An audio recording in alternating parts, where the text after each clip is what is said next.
வணக்கம், welcome to Chitra Murali's kitchen.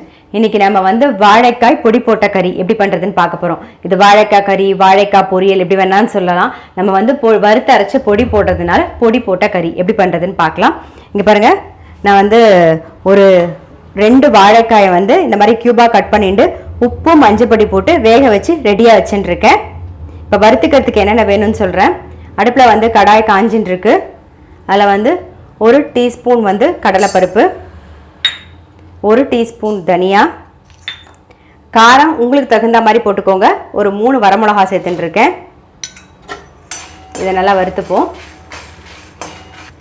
இந்த பாருங்கள், நான் இப்போ தேங்காய் சேர்க்க போகிறேன். தேங்காய் இல்லை அப்படின்னா இந்த கடலைப்பருப்பு, தனியா, வரமிளகா இதை மட்டும் பொடி பண்ணிட்டு நம்ம கறி பண்ணலாம். இப்படி தேங்காய் இருந்தது அப்படின்னா இதோடையே வந்து இதை பாருங்கள், ஒரு சின்ன கப்பில் தேங்காய் எடுத்துட்டுருக்கேன். இதை வந்து அதோட சேர்த்து வறுத்துக்கோங்க.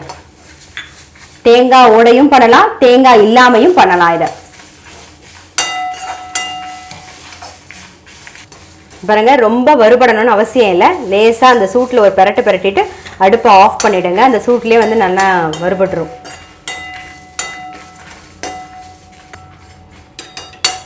பாருங்க, இப்போ இதை நம்ம வந்து பொடி பண்ணின்னு வந்துடலாம்.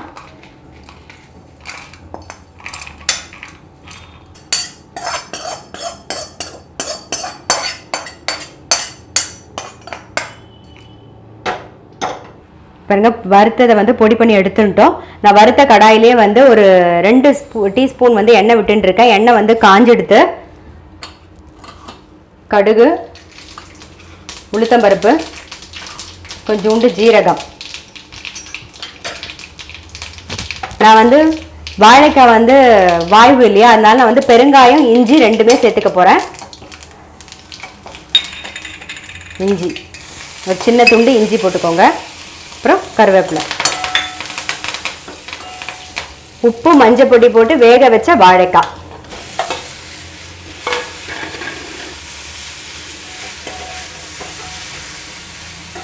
உங்கள் வறுத்த பொடியை சேர்த்துடலாம்.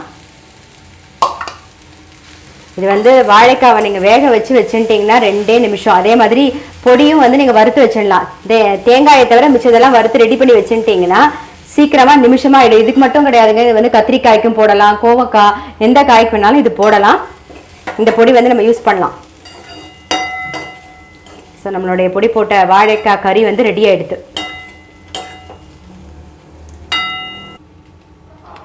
இந்த பொடி போட்ட கறி வந்து சாம்பார் சாதம், ரசம் சாதம், தயிர் சாதம் எல்லாத்துக்கும் நல்லா இருக்குங்க. கண்டிப்பாக உங்கள் வீட்டில் நீங்கள் ட்ரை பண்ணி பாருங்கள். நான் அடுத்த ரெசிபியோட சந்திக்கிறேன்.